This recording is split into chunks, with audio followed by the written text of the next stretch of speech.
Hello दोस्तों, आप सब कैसे हो। आज हम पेश करने वाले हैं हम सबके फेवरेट आशीष चांचलानी को।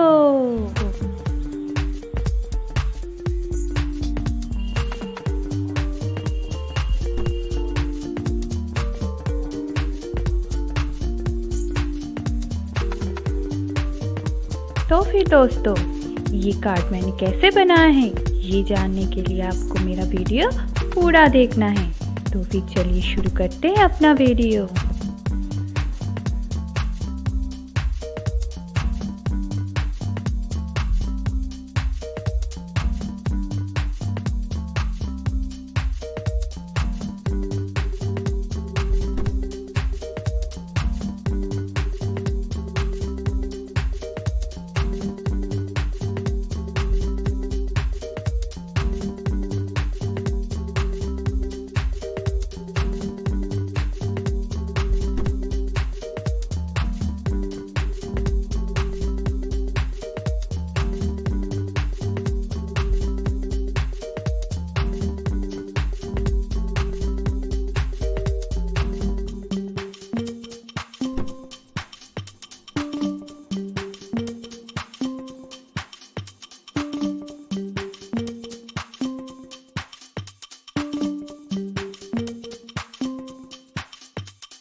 तो फिर दोस्तों, आज का ये वीडियो आपको कैसा लगा ज़रूर बताना, और हाँ, अच्छा लगा तो प्लीज़ लाइक कर देना, और ऐसे ही इंटरेस्टिंग वीडियो पाने के लिए मेरे चैनल को सब्सक्राइब करना मत भूलिए।